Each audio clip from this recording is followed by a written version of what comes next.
प्रत्येकाच्या आयुष्यात असे काही क्षण येतात जेव्हा आपल्याला स्वतःची ताकद कमी वाटू लागते.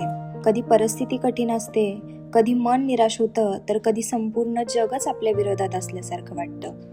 वाईट प्रसंग येणं, वाईट बातम्या ऐकायला मिळणं हे आपल्या हातात नसतं, पण त्या प्रसंगांना आपण कसे सामोरे जातो हे मात्र पूर्णपणे आपल्या हातात असतं.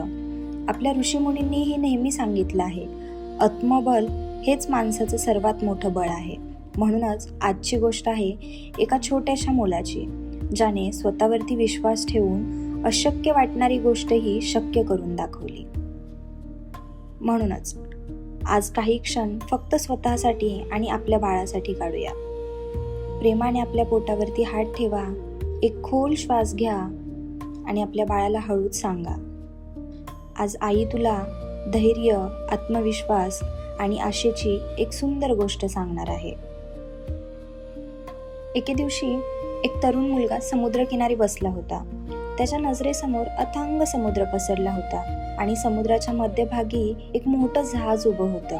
ते पाहून त्याच्या मनात एक विचार आला, आज मी पोहत पोहत त्या जहाजापर्यंत जाऊन दाखवेन. आणि त्याने ते धाडसही केलं. समुद्रात उडी मारली आणि पोहत पोहत जहाजापर्यंत पोहोचला.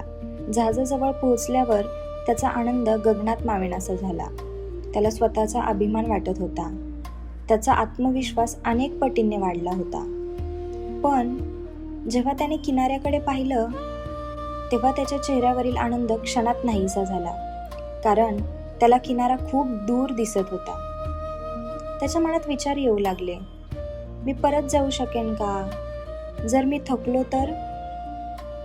जर मी मध्येच बुडालो तर? जसं जसं हे नकारात्मक विचार वाढत गेले तसं तसं त्याच्या शरीरातील ताकद कमी होत गेली.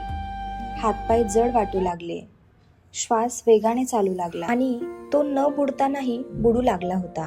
तेवढ्यात त्याने स्वतःला सावरलं. त्याने डोळे मिटले, एक खोल श्वास घेतला आणि मनाशी म्हणाला, नाही, मी हार मानणार नाही. मी स्वतःवरती विश्वास ठेवणार. जोपर्यंत माझ्यात श्वास आहे तोपर्यंत मी प्रयत्न करीत राहीन. क्षणातच त्याच्या विचारांमध्ये बदल झाला आणि त्या विचारांसोबत त्याच्या शरीरातही नव्या ऊर्जेचा संचार झाला. तो पुन्हा जोमाने पोहू लागला. पोहत असताना त्याने स्वतःशीच विचार केला, जर घाबरून मी हातपाय गाळले तर मी नक्कीच बुडेल.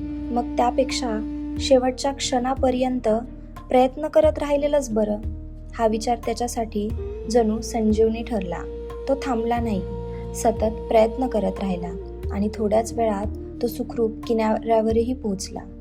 किनाऱ्यावर पोहोचल्यावर त्याच्या डोळ्यात आनंद अश्रू होते, कारण आज त्याने समुद्रावर नाही तर स्वतःच्या भीतीवरती विजय मिळवला होता. या गोष्टीतून मिळणारा सुंदर संस्कार ही गोष्ट आपल्याला शिकवते, आयुष्यात संकट येणारच, पण संकटापेक्षा मोठा असतो आपला आत्मविश्वास. जो माणूस स्वतःवरती विश्वास ठेवतो तो कितीही कठीण परिस्थितीतून मार्ग काढू शकतो. म्हणून भीतीला नाही तर आशेला निवडा, निराशेला नाही तर प्रयत्नांना निवडा, कारण जिंकणारे लोक कधीच हार मानत नाही आणि हार मानणारे लोक कधीच जिंकत नाही.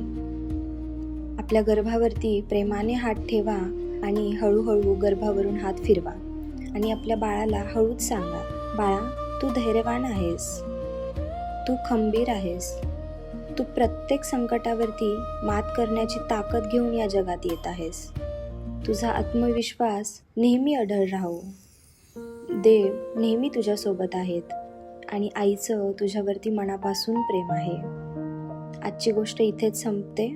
जर आजची गोष्ट तुम्हाला आवडली असेल तर व्हिडिओला लाईक करा आणि आपल्या प्रिय व्यक्तींना शेअर करा. आणि अशाच सुंदर, प्रेरणादायी आणि गर्भसंस्काराच्या कथा ऐकण्यासाठी आपल्या चॅनेलला सबस्क्राईब करायला विसरू नका.